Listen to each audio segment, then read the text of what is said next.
Hello and welcome to Asian Infotech Udalbakra branches official YouTube channel.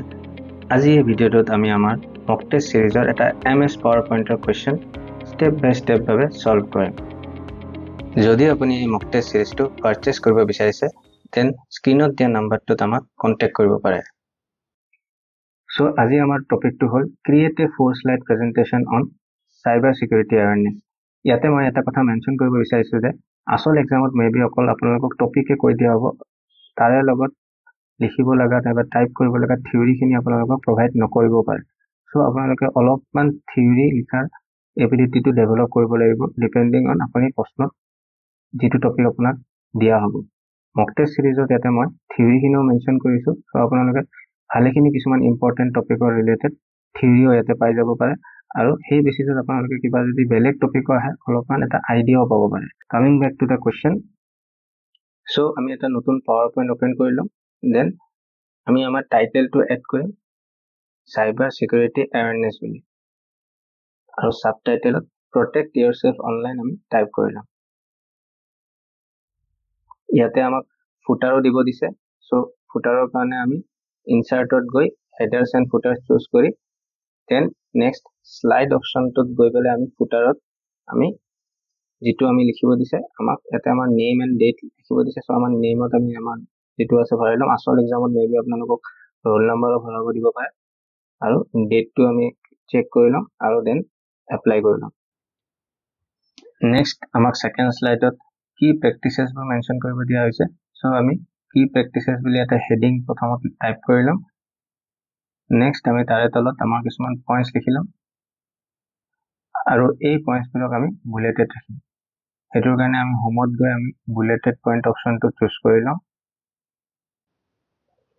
Next third স্লাইডটোত আমাক এটা table বনাব দিছে। So টেবুলৰ কাৰণে আমি ইনসাৰ্টছত গৈ আমি এটা 2 কলম 5 rows টাইপ টেবুল আমি সিলেক্ট কৰি লম আৰু তাতে আমাক দিয়া ডাটাখিনি আমি টাইপ কৰি লম। ইয়াতে আপোনালোকে দেখা পাব পাৰে যে বিভিন্ন টেবুলৰ চইচ আছে বিভিন্ন কালাৰৰ। সো যদি এক্সামত আপোনাক কিবা পাৰ্টিকুলাৰ টাইপ অফ টেবুল আপোনালোকক ইনস্ট্ৰাকশনত লিখা আছে তেনে আপোনালোকে সেই টাইপটো চুজ কৰিব লাগিব আৰু যদি দিয়া হোৱা নাই তেনেহলে বাই ডিফল্ট যেটো আছে হেতুকে ৰখাটো ভাল, সময় আমি বচাব লাগিব। আসল এক্সামত আমি ইনস্ট্ৰাকশনত থকা বস্তুখিনিতে কনসেন্ট্ৰেট কৰা ভাল, যদিও কিছুমান বস্তু মেবি আমি ফিল কৰিব পাৰো যে আমি আৰু অলপমান আমাৰ এবিলিটি আছে বস্তুটোক আৰু প্ৰেজেন্টেবল দেখাবলৈ। সো ইনস্ট্ৰাকশনত দিয়া থকাখিনিতে আমি ফোকাস কৰাটো ভাল। নেক্সট ফোৰ্থ স্লাইডত আমাক এটা কলম চাৰ্ট বনাব দিয়া হৈছে। সো হেতুৰ কাৰণে আমি প্ৰথমতে ইনসাৰ্টছত যাম। ইনসাৰ্টত গৈ আমি চাৰ্টত যাম আৰু তাতে আমি কলম চাৰ্ট অপশনটো চয়েস কৰি লম। দেন আমি এই বক্সটো পাম, তাতে আমাৰ ডাটাবোৰ আমি ফিল আপ কৰিব লাগিব।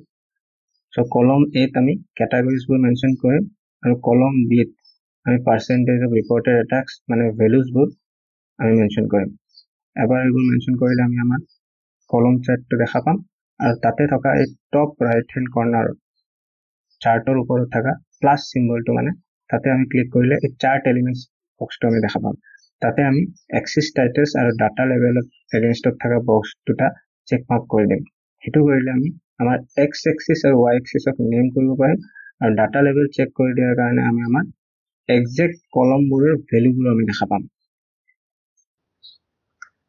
নেক্সট আপোনালোকৰ চাৰ্টৰ এটা নেম দি দিব পাৰে। মই ইয়াতে সাইবাৰ অ্যাটাক্স বুলি নেম দিছো আৰু অলপ ফন্টটো মই চেঞ্জ কৰি দিছো। যদি ইয়াতে ইনস্ট্ৰাকশনত নাই তথাপিও অলপমান জাস্ট বেটাৰ ভিজুৱেলাইজেশনৰ কাৰণে মই দিছো। এক্সামত যদি আপোনালোকৰ হাতত সময় কম আছে আপোনালোকে এইবোৰ ষ্টেপ ফলো নকৰিলেও হ'ব। নেক্সট আমাক ইনস্ট্ৰাকশনত অফিস থিম দিবলৈ কৈছে। সো হেতুৰ কাৰণে আমি প্ৰথমতে ডিজাইনত যাম আৰু অফিস থিমটো চয়েস কৰি লম। ইয়াতে আপোনালোকে বাকি আৰু বহুত বেলেগ ডিজাইন দেখা পাব, অলপ এক্সপ্লোৰ কৰি থব সো দ্যাট এক্সামত যেটো আপোনালোকক ডিজাইন কোৱা হ'ব আপোনালোকে সোনকালে এটো লোকেট কৰি ল'ব পাৰে। নেক্সট আমাক ট্ৰানজিশন এটা দিবলৈ কোৱা হৈছে, ফেড ট্ৰানজিশন। সো আমি ফেড ট্ৰানজিশন অপশনটো চয়েস কৰি লম আৰু নেক্সট আমাক সেকেন্ড স্লাইডত থকা পইণ্টছবোৰক আমাক এপিআৰ এনিমেশন দিব কোৱা হৈছে। সো আমি গোটেইবোৰ বুলেট পইণ্টছ আমি প্ৰথমত সিলেক্ট কৰি লম, দেন এপিআৰ এনিমেশন আমি এপ্লাই কৰিম। নেক্সট মই অলপমান বেকগ্ৰাউণ্ড কালাৰবোৰ চেঞ্জ কৰি দিম। এক্সামত যদি ইনস্ট্ৰাকশনত একো বেকগ্ৰাউণ্ড কালাৰ এনেকৈ পাৰ্টিকুলাৰলি কোৱা হোৱা নাই আপোনালোকে চেঞ্জ নকৰিলেও হ'ব। জাষ্ট অলপমান বেটাৰ ভিজুৱেলাইজেশ্যনৰ কাৰণে মই ইয়াতে বেকগ্ৰাউণ্ড কালাৰখিনি অলপ চেঞ্জ কৰি দি আছোঁ। আপোনালোকে আৰু এটা কথা মনত ৰাখিব, পিপিটিত আপোনালোকে প্ৰিণ্ট দিয়াৰ আগতে এই ভিউ অপশ্যনটোত গৈ এবাৰ চেক কৰি ল'ব যে কিবা হেডাৰ ফুটাৰ আগৰ পৰা ডিফল্ট অপশ্যনত আছে নেকি। মানে এই হেণ্ডআউট মাষ্টাৰত যদি আপোনালোকে ক্লিক কৰে তেতিয়া দেখা পাব যে হেডাৰ ফুটাৰ পেজ নাম্বাৰ, নহ'লে কি হয় যে আমি প্ৰিণ্টত দিব যাওঁতে কিবা এটা ডেট নাইবা পেজ নাম্বাৰ ইনষ্ট্ৰাকশ্যনত নথকাৰ পিছতো প্ৰিণ্টাৰত আহি যায়। চ' যদি ইয়াতে বাই ডিফল্ট দিয়া আছে আমি এইবোৰ আনচেক নাইবা ডিলিট কৰি দিয়াটো ভাল হয়। নেক্সট আমাক ফাইলটো cyber_security_awareness বুলি সেভ কৰিব দিছে। চ' সেইটোৰ কাৰণে আমি ফাইলত যাম, দেন সেভ এজ অপশ্যনটোত গৈ পেলাই ফাইলটোক ৰিনেম কৰি ল'ম। নেক্সট আমাক প্ৰিণ্ট অপশ্যনত handout with 3 slides per page কৈছে। চ' ইয়াতে সেইটোৰ কাৰণে আমি প্ৰথমত প্ৰিণ্টত যাম আৰু দেন আমি এই মাইক্ৰ'ছফ্ট প্ৰিণ্ট টু PDF অপশ্যনটো এইটো চুজ কৰি ল'ম। বিকজ মেবি আচল এক্সামত আপোনালোকৰ চিষ্টেমৰ লগত এটা প্ৰিণ্টাৰ কানেক্টেড নাথাকিব পাৰে আৰু আপোনাৰ যিখিনি কাম আছে সেইখিনি এটা পেন ড্ৰাইভত সেই পাৰ্টিকুলাৰ প্ৰিণ্টাৰটোলৈকে চিষ্টেমটোলৈকে লৈ যাব কোৱা হ'ব, য'ত প্ৰিণ্টাৰ এটা কানেক্টেড আছে। চ' আপোনালোকে সেইটো PDFত ছেভ কৰি ল'ব লাগিব আৰু সেইটোৰ কাৰণে এই মাইক্ৰ'ছফ্ট প্ৰিণ্ট টু PDF অপশ্যনটো চইচ কৰি তাৰপিছত তাৰে ছেটিংছত গৈ পেলাই আপোনালোকে এই শ্লাইডছ অপশ্যনটোত আহি ইয়াতে আপোনালোকে পাৰ পেজ কেইটা শ্লাইড ৰাখিব বিচাৰিছে তাতে আপোনালোকে যেনেকৈ 3 slides বুলি কৈছে সেইকাৰণে আমি 3 slides অপশ্যনটো চুজ কৰিম। চ' অট'মেটিকেলি এই 4 slideটো প্ৰথম 3টা এটা পেজত আহিব আৰু নেক্সট আমাৰ এটা শ্লাইড আৰু এটা ছিংগল পেজত থাকিব। এক্সামতো আপোনালোকে লিমিটেড পেজে আপোনালোকক দিয়া হ'ব। যোৱাবাৰ মোষ্ট অফ দ্য বেচেছক আণ্ডাৰ 7 পেজৰ ভিতৰত গোটেইখিনি নিজৰ কাম আপুনি প্ৰিণ্ট আউট কৰি তেওঁলোকক ছাবমিট কৰিব দিব লগা হৈছিল। চ' সেইকাৰণে আমি ইয়াতে প্ৰত্যেকটা শ্লাইডক এটা পেজ আমি এলট কৰিব নোৱাৰোঁ। চ' ইনষ্ট্ৰাকশ্যনত আমাক সেনেকৈ কোৱা থাকিব আৰু নাথাকিলেও আমি নিজৰ ফালৰ পৰা সেইবোৰ ফৰ্মেটিং আগৰ পৰাই কৰি ল'ব লাগিব। বিকজ তাতে এক্সামত প্ৰিণ্ট দিয়াৰ সময়ত বেলেগে সেইটো ফৰ্মেটিং কৰি নিদিয়ে।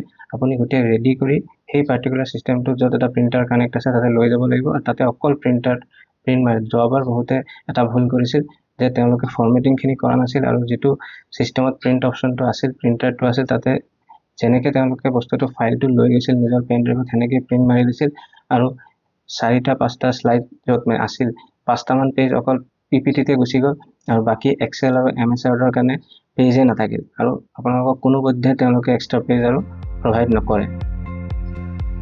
চ' যদি আপোনাৰ ভিডিঅ'টো ভাল লাগিছে দেন ভিডিঅ'টোক লাইক শ্বেয়াৰ কৰিব, কিবা ডাউট থাকিলে কমেণ্টত নিশ্চয় সুধিব আৰু আমাৰ চেনেলক ছাবস্ক্ৰাইব কৰিব। থেংকছ ফৰ ৱাচিং।